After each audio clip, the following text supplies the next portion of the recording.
more about the course. So I think we'll have a great event today. So thank you for coming and enjoy this evening. Hello, my name is Irma Mäkäräinen-Suni and I'm a coach here in Startup School. And you probably know that this is also a course. You can earn 3 credits from the course. Very few, unfortunately, have submitted the assignments. So this is a perfect way. I have extended a little bit the deadlines for the assignments.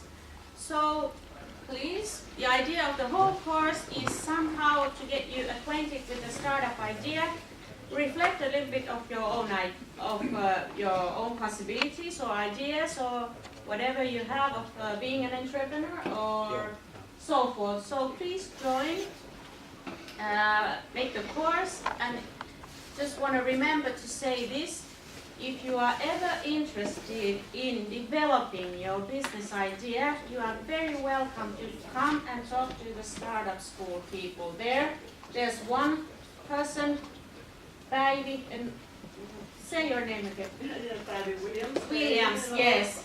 From startup school there are 4 or 5 people working, I don't remember anymore. We are glad to have more staff there. Come, present your idea, and we'll work it out what you can do after that to help you with it. So this is a general invitation for our students and our alumni, and also for the vocational teacher education students.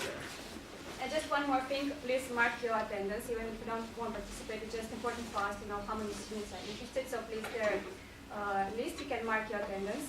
And also, if you don't have the workbook, you can take some workbook there. Yeah.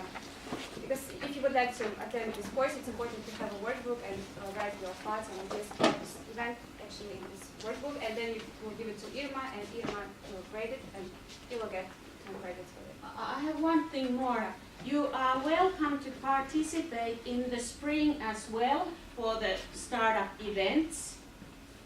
There will be the same kind of course. Even though you have passed the course or you don't want to do the course, you are still very welcome to come and hear our guests. Usually these evenings have been really good, really good. Each time we get something new. You never know what you get, to be honest. So, okay. Do you want to present yourself? Our facilitator is Akshay. Yeah, thank you, Rina, for the brief introduction about Startup School. So this is my last warm-up as a moderator, and I could see a lot of new faces in the crowd as well. That's something, it means we are going in the right direction. And today we have 3 great speakers, Atte, Zaki, and Yoko. So a quick introduction about me. I'm studying business IT at Haaga-Helia, and I'm also working on my own startup ideas as well. And yeah, I think now I can go forward to the speakers, and maybe you can tell a little bit about yourself. And we have their presentations, right? Websites. Yeah, websites. So maybe we can start with Atte. Yeah. Short one or 1 minute. I think we have your presentation, and you can go ahead for like 2 minutes or 3 minutes. Okay, that's great. Wonderful. Welcome all in here, and welcome myself in here also. But anyways, my name is Atte Pohjanmaa, and I've been an entrepreneur for 8 years now. So I started first of all with programming when I was like 10 years old or something, and as I was in the puberty, I got some like encouraged to like speak more, and I like to wear some cool stuff nowadays. But when I was younger, I was using like very like minor kind of clothes. But anyways, the point, I've been always into doing new ideas. I have always had plenty of ideas what I can do, and a lot of projects which I haven't done because I haven't had time for that. And well, okay, now I've founded 3 companies at this point, and this is one of them. Basically my company where I get my salary is doing startups or innovations actually. So we do think about, we create new solutions, and we think about the business side, and also then as we understand the business side, we can do the programming side too, as we're all programmers in this company. And well, this is our one of the client projects, which is we founded one company for our clients, and we got some people in there. And what we basically do is we're actually digitalizing the private jet market in Finland. Actually, nowadays you can't actually book any kind of private jet in the web, at the moment in Finland. But we're chasing that to build a B2B marketplace for private jet flights. And yeah, I can go down a bit more. There is our team. So here's our core team, some chairmen and some investors, and also my company Vertix is there also. So it's, our company is kind of like a value proposition is that we do software which understands the business, and yeah, that's about it. But mostly just I do interesting ideas and I make them to be real. Thank you very much. Thank you, Ate, for a brief introduction. So, Zaki, could you tell about your company and what you do? All right, my name is Zaki Atsadani, but if you're international, you can say Zaki. And my background is that I graduated from Haaga-Helia 2013. I specialized in corporate communications and advertising. I worked in a media agency for almost 2 years, doing Facebook marketing for beverage companies, hotels, restaurants. And then in 2015, I joined 2 startups. One of them was a mobile gaming company from Finland, and one was a big data company from Silicon Valley.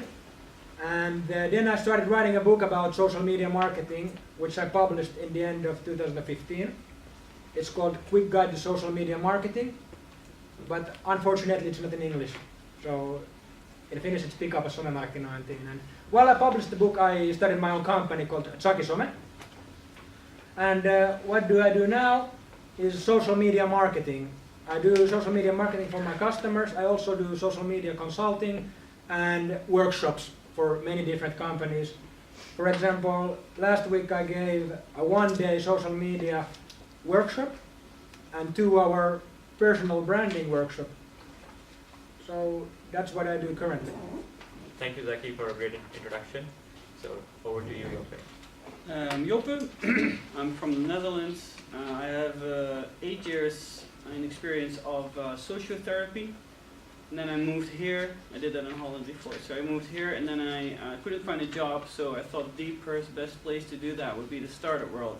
Because I don't speak Finnish and the startup world kind of adopted me. So now I work for the company called Arctic Startup. Who here has heard of Arctic 15? So yeah. So Arctic 15 is kind of what Slush does, but 10 times as small. So instead of 15,000 people, we have 1,500 people there. So we connect startups and investors. We do consulting. We do workshops. Kind of anything to help startups to build up their network and do a better job at selling their company or selling their products and stuff like that. Thank you, Joppe. Can we have a great round of applause for Okay, so now is the time to ask the tough questions, but I'm first going to start with the easy ones to warm up. So the first question to Ate. So why do you think somebody should choose entrepreneurship as a career? I'm gonna ask you quickly, or let's see.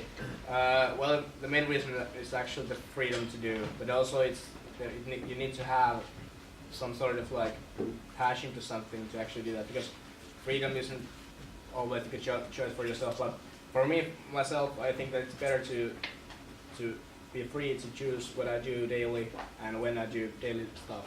But yeah, it fits for someone and someone doesn't fit. Okay, what do you think, Zaki? Freedom is a good one, but with freedom comes responsibility, of course. Yes. And then you can, execute your vision. There are a lot of products that we need, but nobody's doing them. So if you feel like I really need to do this, then entrepreneurship is the best way to start. Okay, and Joppe, what do you think? I think it's funny you just say, like, let's start with the easy question. I think it's a really difficult question. Why should somebody do that? I think somebody should do that if they don't like working for anybody else. Okay, that's interesting. So Zaki, I want to ask you, since you said that you were into social media marketing and personal branding as well, so how should one get people excited about their idea at startup events? Yeah, well, first you need an interesting idea, and then you need to find an angle to that idea that interests a lot of people. Because you might be really excited about, for example, reptiles, but most of the people not, let's say. So you really need to find a special angle that makes people excited, and then they might become Teenage Mutant Ninja Turtles. And those are very popular. Because they eat pizza, there's some breakdance, they have different colors, different characters, and they're named by great artists like Leonardo, Michelangelo. Yeah. And reptiles became interesting suddenly. How you need to be creative, find the angle. Also ask other people, what makes me interesting? Yeah. What makes Chakisome interesting? And then you tell me from an outsider perspective. Yeah. And what do you think of it? I'm going to say what you're talking about. Like, my point of perspective is that basically it's all about the money, kind of. Of course, it's business. There's always money transferring to value at some point. So therefore, the best validation for that is just to bounce the idea, maybe do some prototyping there, and get someone willing to pay for that. That's kind of like the one validation. But okay, there's different kind of business models, like WhatsApp or whatever. But I'm not gonna go deeper on that. But basically that's like the point of that. Yeah. Joppe, not the same question, maybe different one. Okay, so you're working at Arctic Startup, and you guys know the whole ecosystem and organizing events. So, want to ask about at what stage somebody should start attending these events, startup events? Because nowadays it's everywhere, and the November is full of these startup events. Sure. Well, actually, I mean, if you look at the whole year, the amount of startup events is insane. I think there's almost something every day. You can start attending anytime you want, of course, but I believe if you want to get something out of it, you need to know why you're there. If you don't have a goal going to events, if you don't know, like, maybe you're looking to make sales, maybe you're looking for a co-founder, maybe you're looking for people to program or anything like that. If you don't know that, then you're just going there and hanging around. Which can be fun, I've done it myself too, but if you don't have a goal, then it's a little bit pointless. I believe so. By the way, of course, don't get me wrong, like everything I say today is my own vision. Doesn't mean that what I say is the truth at all. Just make it clear. Yeah, what do you think, Ante? That's well said, actually, yeah. Because there's a lot of, like, in Finland you call it like pöhinää in the area of like startups, like Slushies, like there's a lot of students and a lot of like people come to see something cool, but there's kind of like this kind of reason to be in there. It's just that you want to have something cool in your eyes, and they're like, wow. Actually, I even feel like there are these people that I meet at events. They really don't really do anything. They just come to events and it's like they think it's kind of cool, and they talk about their startup idea and they are the CEO of the company, but they're just hanging around and nothing really happens. Yeah. Slush is not another flow festival. No. Yeah, World's that's up for biggest- debate, I guess, but yeah, Yeah. it shouldn't be at least. Yeah. World's biggest student party, I guess. I even feel like again, preparation is key. If you go to any event, you don't know what you're doing there. If you don't have a mission in place, you're probably gonna waste your time. And there's nothing wrong, of course, with going and having fun, like if that's what you want. But if you know why you're there, if you need to make sales, if you want an investor, if you want to find your programmer or your co-founder, if you know that, then you have a mission. But you need to know this beforehand. And if you know this beforehand, do you adjust your program to that? So to which speaker do you go? So let's say you're looking for a co-founder, then go to a speaker who has something to say about that. If you're looking for a co-founder, then go to the side events that have something to do with that. Yeah, makes sense. And just the reason why I'm emphasizing this is because like 90% of the people do not prepare for an event. They don't. I see there are own events. I've seen people buy €1,000 demo stand, and they come out. They run in at like half an hour before the event starts. They pull up a roll up, and then they have some intern standing there, and they go like, "Why did you pay €1,000 for this? Why did you even come? Why did you even show up? This is like a waste of your time, a waste of your money." Hey, Actually, there is some interesting story. I was talking to one girl from my class, and we had some session. And I missed that session. She told me that you really missed a very important session, and today we had an investor in our class, and I said, okay, maybe I'll get the slides later on. So she said, no, you're not gonna get slides because he just said some things which are really nice, and it was all word of mouth communication. So, and then I was feeling really bad. Okay, then I asked, okay, who was the guy? So he said, oh, he's from some ex-alumni of Haaga-Helia, and his name is blah, blah, blah. And then I said, oh, that guy. So then I checked my laptop and I showed her the picture. So I said, is he the guy? So she was like, yeah, actually, how do you know everybody here? Like, how do you know so many people who are like coming? And so I said, when you go to startup events with some focus, as Joppe mentioned, so people tend to, your some kind of your identity is stick in the minds of people. And then if I'm going to one event, sometimes those people are going to refer me to another event. And then you will always find the same set of people in startup events. So then it's quite a common thing to come across like same kind of faces. But it's really important to have a goal, because if you're not going with a goal, people will not remember you at the events, and you will not get like further connections to like more meaningful events. I would even go as far as like the more specific the goal, the better. So let's say you want to find somebody interested in reptiles. Yeah? There are 15,000 people. I would go to person number 1. Hey, you want to talk about reptiles? No. Person number 2. You want to talk about reptiles? You continue just until you find that one person, because I'm pretty sure when there's 15,000 people, there's one person there. That's your goal. That's what you do all day. Just grinding. But of course you're gonna make it a bit more like nicely, kind of. I would not do it the way I just said it. That would not be good. Like, yeah, just don't go with your slide deck to show everyone. Like, hey, look at this one. It's like it's like normal chat. It's kind of like a skill you need to learn actually by chatting with people, but you should just find it first. As you know, Finns are not so like friendly first with the first touch when you talk to them, but as you talk something, hey, show some joke or whatever, and talk something about the event or something, and then you might have a chance to tell like, hey, by the way, I'm in this industry, and I'm doing. And of course, you should first ask, what is she or he doing actually?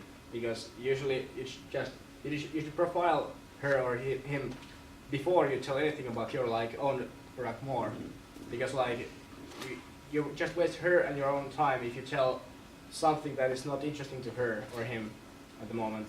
You just need to find the one who's like really might be interested in that. Yeah, and then when you're thinking about this goal thing, and if you don't have one, so you're thinking, how should I create a goal? So maybe you can pick out some new topic which is nearby, say fit in 100 years. You can connect something, I'm working on some product to list these services. Even you can try to create a goal so that people will remember if they hear something which is close by. So that's one kind of way. If you don't have one, just create one and do that for like a couple of months so that people will remember, okay, this was the guy who was trying this. Because you know in startups, most of the ideas do fail. So it's okay if your goal changes over a period of time. That's all right. Okay, so the next question, say if you have a goal now. So how do you stand yourself from the crowd? Because once you go to a couple of events, everybody gets really smart, and next time they come up with some goals. So now if you have, like, how do you differentiate yourself so that people remember you? If you're going to some big event like Slush or even Arctic 15 or anything. Yeah, maybe you can start with your. It's a really difficult question. Like I could talk 4 hours about simply that. How do you differentiate yourself? Okay. Actually, what you said, I think it's very true. So, okay, whatever you do, be yourself. I know that sounds Disney corny kind of stuff, but be yourself. Don't pretend to be really outgoing if you're not. If you're introvert, which is fine. You present yourself like that. Then make sure that you're active, but you enjoy yourself. Because, like, let me ask you something like that. Per hour, with how many people do you think you can have a conversation in an hour? Anybody? 20. 10. 10? Anybody from the audience? Yeah. Nobody? I'm sorry, can you repeat the question? So with how many people, like let's say you go to Slush, with how many people do you think you can talk in an hour? Like have a conversation? A clever conversation. 10, 20? Okay, so you probably can get 20 if you rush to people and you like talk, like what's your pitch, da da da da. But I believe, and again, this is my opinion, of course. It's up to you to do with what you want or not. But if you want to start a conversation, like you said, Amy, like, hey, hello, so what do you actually do? Oh, my company does this and that. And, oh, what kind of problems does your company have? Well, actually, well, we're looking for blah, blah, blah, blah, blah. That takes at least 10 to 15 minutes. Yes. At least 10 to 15 minutes. That means that if you're good at this, if you've trained this properly, you can do 4 people an hour. Okay, I have a follow-up question. Yeah, please. I continue on that because that's a very good point, and that's why I said 10, but it's just that if you talk to one person and you get him or her as your friend, you say you switch your Facebook and your LinkedIn and maybe your phone numbers too, and you have a decent conversation with him or her, and you will kind of establish a connection, really. That means, okay, this one person knows about $1,000 persons.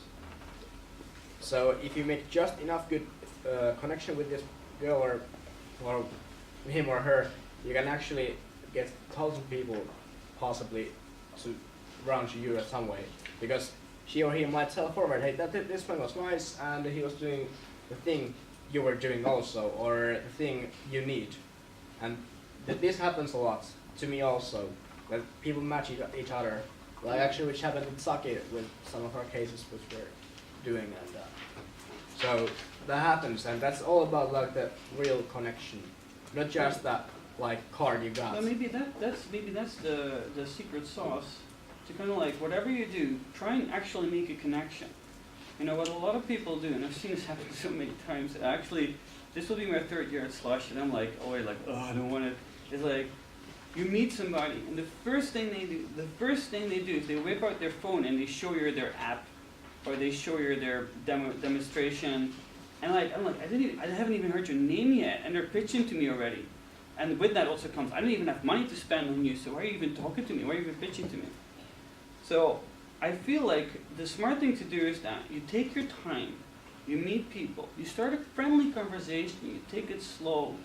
You come to a connection, and a connection has often to do with either a shared interest or a shared need. Shared need? How do you say it? Like one person needs something and the other one has something to give. That's a good moment. Like you said, they need to exchange contacts. That also means that you'll remember each other. If you're going to talk to 20 people in a row for hours on end, well, first of all, you're going to burn out really quickly. And then secondly, nobody's going to remember you, and you're not going to remember them probably. Don't get me wrong. If you feel like the only thing I want is business cards, you can do that. That's an option, just like grind through business cards. But I don't believe it will give you an actual connection. And the connection, that's the key eventually. That's why I feel why we're there. If that makes sense to you guys, at least. Yeah, it's kind of like going with the dates. Like, kind of like, you need to somehow Going on a win the blind trust. date. Yeah, win the trust of this person. And Well, that's actually, I give a workshop on networking, and the example that I like to give is that, let's say you're single and you want to find a partner, and you decide to go to a club to find this partner. You don't run to the first person in front of you and go like, hey, you want to get married? That would be insane. We all understand that there's like a courting culture. It's exactly the same thing here, I believe. Zaki, would you want to elaborate a little bit, like, can people use, like, something about their storytelling or personal branding? Could that be somehow useful? Well, there are many things I could say. First of all, I haven't been to many startup events. I've been to seminars, you know. Okay. And in seminars, you know, I make 3 strong connections. We bond on Facebook, and sometimes they even reference me to a new customer, and we go to lunches later on. We really make strong connections. Like, I haven't been in this startup scene, like pitching and getting investors and stuff too much. So that's where I'm coming from. But when I mentioned that you can connect with or speak with 20 people, for example, you're in a network and there's a 5 people group. I walk in, and then I say, hi, my name is Saki, what do you do? Then I start. And then I listen to what they do, and then we can have a conversation about the weather or football or anything. Around that, yeah. And like immediately under 10 minutes, 5 people. It's not always one-on-one. Yeah, right. Yeah, but yeah, there's 50 minutes per group. Yeah, and that's And if you have a problem of remembering who you talk to, take always a selfie with the person. Yeah, that's a very good idea. I would say. Yeah. So do you think some strategies could be applied to if somebody has a company? So he could somehow use some of your ideas to promote his startup before going to the event. Well, one thing, because I live in social media, Yeah. so I have noticed that most conversations that I have in events start from what was started already in social media. Like I know people from social media, then I see them first time live, and we behave like we know each other. We don't have to go to the small talk. We can straight go to the action, talk business. So that's good. And otherwise, as a personal brand, like you can stand out. For example, I know one social media expert always wears a red hat, and you can in an event you can always see her. Oh, there she is. You Actually, know, that's true. Yeah. in clothing, you can have hair color, hat. Of course, men that usually always are allowed to wear its proper hat inside, but That's something like Peter Westerberg. I've seen him, Mighty Eagle. That's the same T-shirt he wears. Not anymore. Not anymore. Yeah, but yeah, that's what. yeah, but Yeah. having the same T-shirt always is personal branding. Having sneakers that you can't buy in Finland, that's a personal brand. Having a hat. Like Steve Jobs is a great example. Same kind of clothing for demos of Apple for such a long period of time. Yeah, but actually it's very common to see some kind of personal branding on people in startup events actually. Like mentors and coaches, they are usually very like, they do have something different. Like Christopher Lawson, for example, is using always the same kind of jacket, Yes, and that's it. hat and like Yeah, the hat one, yeah. Yeah. He's very interesting man, by the way. But yeah. Yeah, when you, like if it comes naturally to you, you can make it from your hobby or something. It can be even white glove like Michael Jackson. Whatever, you know, what makes you comfortable. It's also hygienic. Yeah. Do you have something to add, Joppe? Whatever you do, make sure, like I think you mentioned it briefly, like make sure you're comfortable with it. So if you like want to like a really pink shirt or something stand out or something in your hair, make sure you're okay with it. If you're like, that makes you more shy for some reason, and that happens sometimes, then of course don't do it. But it's true, like, you know, putting a pin on or something, a small thing that's different, it does help. It's also a great conversation starter, you know. Icebreaker. Yeah, it's really easy actually. I use it actually with other people. So if I see they do have like a weird pin or something, I go, hey, nice pin, and then you're already having a conversation. Okay. So say if the slush is there next week. So if you want to think about how one should dress up formally or informally, because they're going to be investors and different sessions all the time. So, or is there some specific code, or just go in what you like?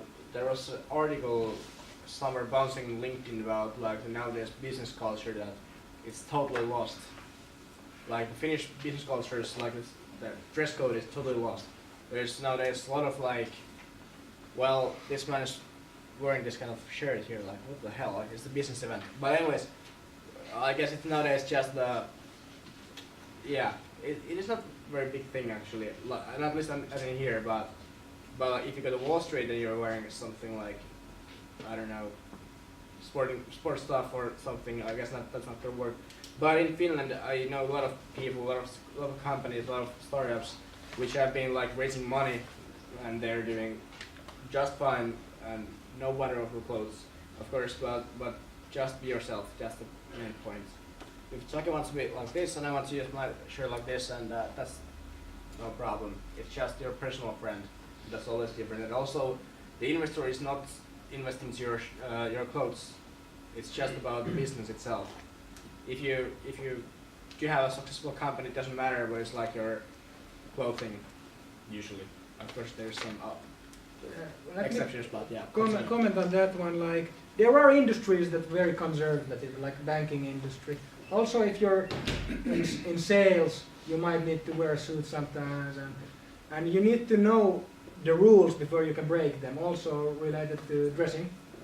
Well, like for me, you also need to know where you're coming from. Like I don't like suits, and I don't like even collar shirts. So, and But I know that if I'm a lecturer, I need to dress nicely, neatly, no big logos, no that can disturb the audience from the main point what I'm teaching, for example. So I dress up professionally, but not too flashy, but so that I can move. For example, today I was thinking I'm wearing like hiking shoes. It's not my inside, but when you are going out, you can practice and do like how Yeah. everyone else is doing. Well, how do you like this kind of idea that you don't have any company, you don't have any business plan, you don't have a business model canvas, anything. You just have the idea and you discuss about the idea in these events and see what sort of feedback do you get just for the idea. That's great. That's great great. thing. Yeah. And actually, that's maybe the best one.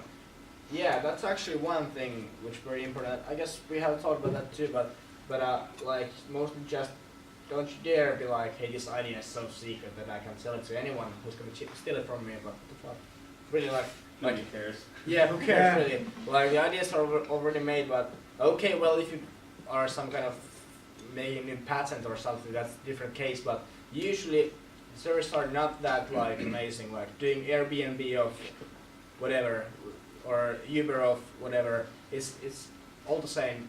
Someone has already had the idea. The best way to actually go forward is to just talk to people like us or your friends or something, and like ask, would you pay for that, for example, or try to find someone who want to pay for that. And that's the way to validate the idea that you might somehow maybe make it to be a product. Well, how would you pay for this? How should it be that you would pay for I it? actually think that like asking questions is like a great way to make connections. It's a great way to get people interested in you. Even what I've seen a lot is that people are afraid to ask questions. For instance, like, hey, so I'm using this product, but let's say you're talking about investing, and go like, hey, so but like I'm not sure how to sell it exactly. Hey, do you have some tips for me?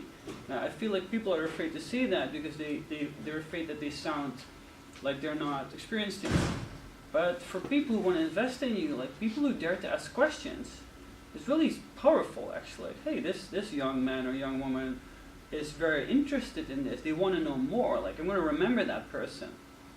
And asking questions is really simple and for free. And like in the startup world, especially, people really, really want to help each other and want other people to succeed. So. And I like to try out one theory. And if you find yourself in this theory, then congratulations, because you might get some good insights. Like, there might be people that go to events and they have an idea and they read a lot of books and watch a lot of inspiring YouTube videos and then they have this idea. They don't tell it to anyone. And I can understand that you don't want to tell it because, especially if you don't have good people around you, they might put you down. There are some bad people there, that don't embrace you.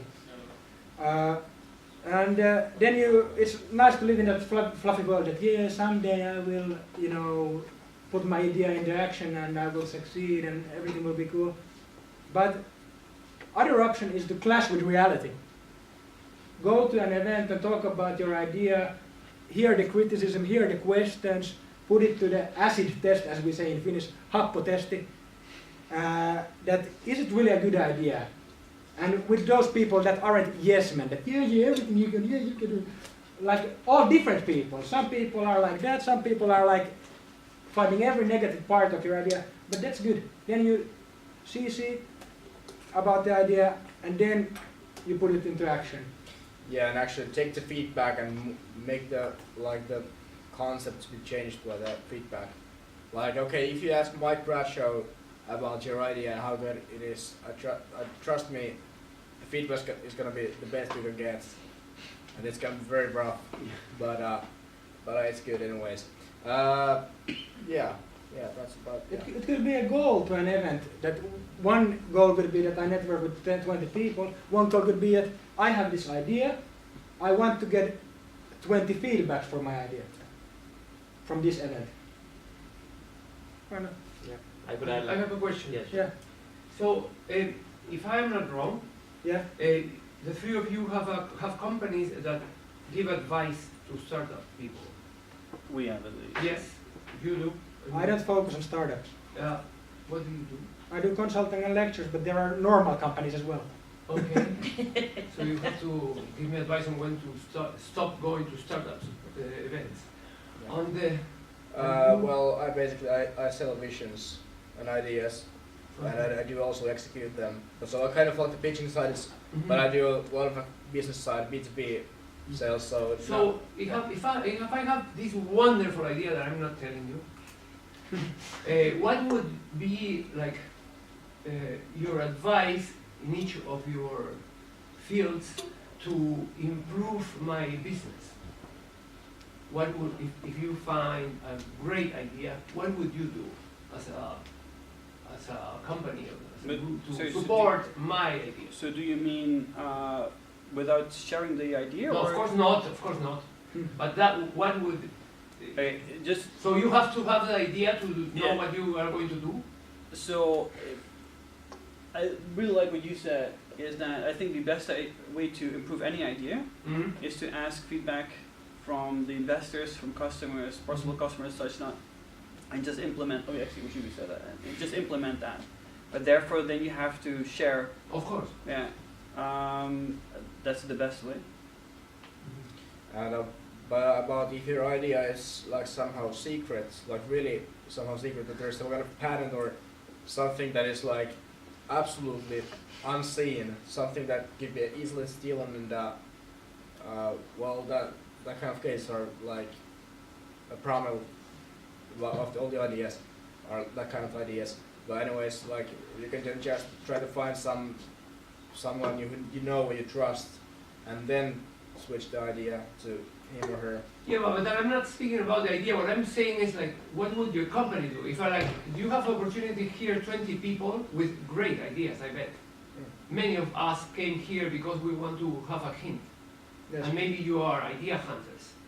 Okay, but like how I see in content marketing perspective, what I do, social media and content marketing, is that you create your pitch as a landing page where you tell what you offer. And then you tell that, hey, if you want to hear from us and our news and get some good content related to our idea, give us your email. And if people are willing to give their email to hear more from your idea, then it's a positive feedback that people care about your idea. If people aren't willing, after your pitch, even give you their email, then you need to fix your idea. Or the pitch about the idea. I could add like something in like, because we have a great teacher in IT, and he's teaching us about usability, user testing. So he changed my thinking in a way that's, I think, great teachers has the potential to change your mindset. So he told me that if you go and ask your users what do they want, so maybe they can give you the answer in 5 minutes or 10 minutes, you interview them for a while. And then he said that's the way how everybody does. But the real way how companies who invest in usability and all, what they do, they go in the shoes of user. They don't ask them anything, they just be with them for a while and observe them. Because once you, and that's what all these Google, Facebook and all, they observe your patterns and they never ask you that now you want food ordering from Facebook or not. They know very well, and that's observation. So if you just spend time with your customers with peace of mind, and when you come up and talk to investors, you have a much better story, and that comes from your heart because you have spent time there. So There's actually a really good book on that. It's called Lean Startups. Yeah. It's Yeah. excellent. yeah. So I think we have 5 minutes, so maybe one interesting question that, okay, if you have idea, you're going to start a event and all, but if nobody is interested in giving you money, or no investor is showing interest, then what should you do? Yeah. Practically that. Like, okay, if there's no one giving you money, you can either change your idea or concept, or you can go get rid of it and move on. But anyways, don't get any kind of like loving child or anything. You just throw it away if it's not good. Just like that. It's need to be a bit crucial. You know, the idea is very nice and you love it, but if there's nobody really liking it, you have to realize that it's ugly. Yeah. Well, I would say that you need to decide, are you in business or are you in art? Oh, yeah. Yeah. Like, Good. if your idea is a piece of art and you want to express yourself, it can be a product, it can be a song, it can be a book, it can be anything. Just do it. You don't really usually need even too much money to do art. Like basic songs and music you can do easily. But if you're into business and nobody's willing to invest in your idea, pay for your idea, then you need to improve your idea or throw it away, as opposite. I think a mistake that I've seen being made often is that, so somebody has an idea, and it's like their child. They love the idea, and then they put it out there, and they go like, look at what we made, what we came up with. And then of course what they want is a reaction immediately. People go like, oh my God, this is amazing. But very often that's not the case. And if you're in that stage and you're not open to the criticizing of others and negative feedback, it's going to be really difficult to adjust it accordingly to the market or the customer or anything like that. And I've seen it happen. I've seen people get really upset because somebody said, well, that doesn't work. But very often the feedback given by people can be very useful. You take all the separate feedback and you look at it and you try as much as you can, even though it's your child, to be as objective as possible. And then if you're lucky, you go, okay, wait a minute, you're right, that what that guy said, or the woman said, it doesn't work. You should flip it around. If you do that long enough, your initial idea starts to evolve into something different. It might be at the end very similar to what it was. It might be completely different. You know, maybe you start out with something VR and it actually becomes a mobile app. It doesn't really matter. But that only works if you're open to the feedback and the criticizing of others. Side note though, that doesn't mean that all feedback is true. That doesn't mean that what everybody says by default is fair. You know, people say